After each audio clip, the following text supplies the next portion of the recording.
Hi, my name is Kendall Jacobson. My student number is 182115. As per part C of the assignment, this is a reflective video on this assignment process and on my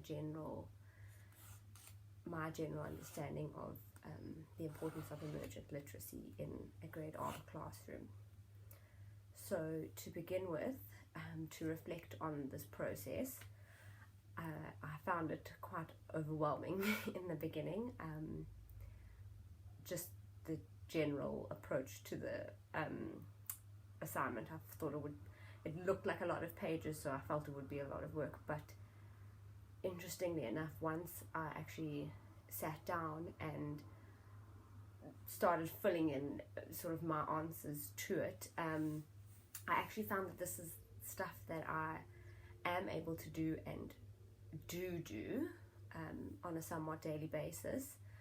I work at a preschool as an assistant, as I say, in preschool, but I also interact with the older kids, with the grade R's and whatever, whenever and however I need to, especially with my pracs and stuff like that. So I've sort of engaged in this subject already, but not so much on the level that this assignment required me to. So it was interesting to further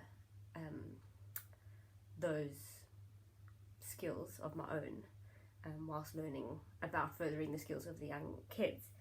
As I mentioned in my essay, I did find it difficult to create a environment at home. As we know, we're all stuck at home, but interestingly, I like to collect resources for when I have my own classroom. One day I've got boxes that I just collect things in and make things, and when I do my pracs and when I do these assignments, I make sure to make something that I will be able to use in a classroom one day. It's not just for the sake of doing the assignment. So something like these crocheted animals and the life cycles of like the chicken and of the butterfly, it's something that helped me fulfill the purpose of this assignment, but it also will help me in the future in my own classroom. That's just my general sort of approach to any and all of my assignments, but especially this one, because this is such an important subject and something that why I don't see the need in doing things twice. If I have to do them for an assignment, I might as well put the most into it as if I had my own class and I was doing it for my own grade R classroom. Then at least it's there. I also, something like this, like the whiteboards that I made, they were just pieces of wood that I had lying around at home, which I painted white and then put contact paper over.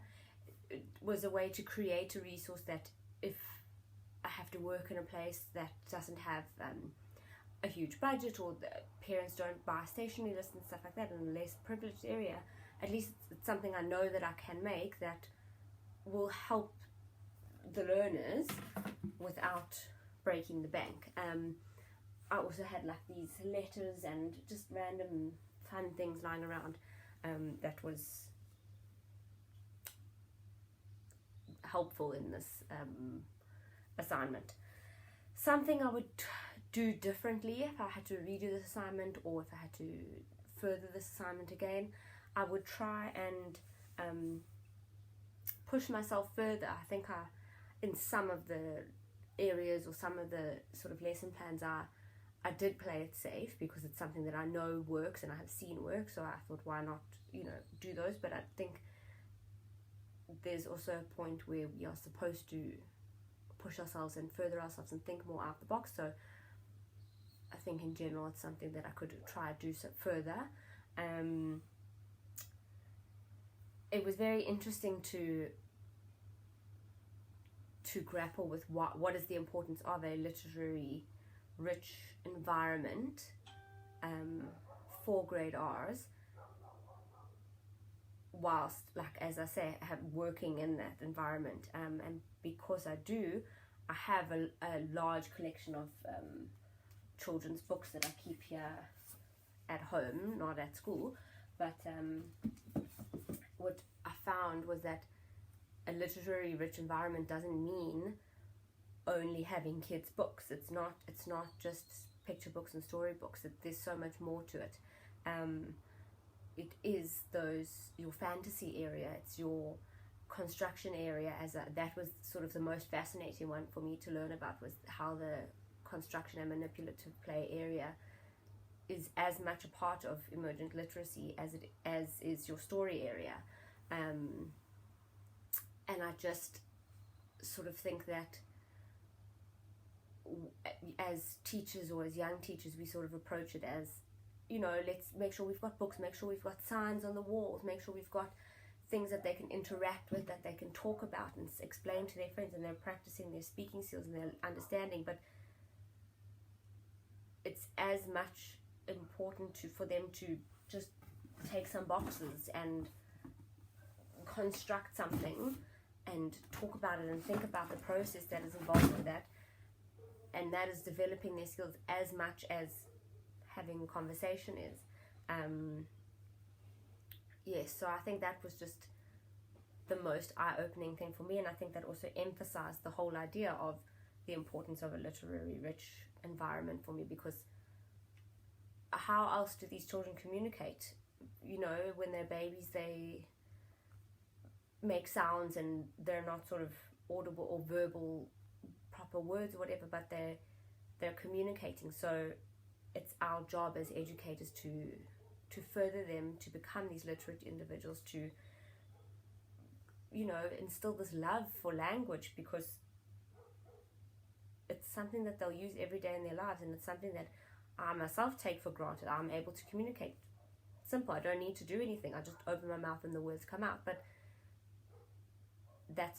I was taught those skills when I was their age, and I think that's something that, as a person who's been privileged enough to receive that, I need to instill and pass on, and I have the responsibility of passing that on to the next generation, or whatever child comes through my life, not necessarily in my classroom only, just in general, any child I get the chance to interact with. It's my responsibility to pass on the lessons and the privilege that I've been given. So like as I said in the beginning, I was quite overwhelmed with this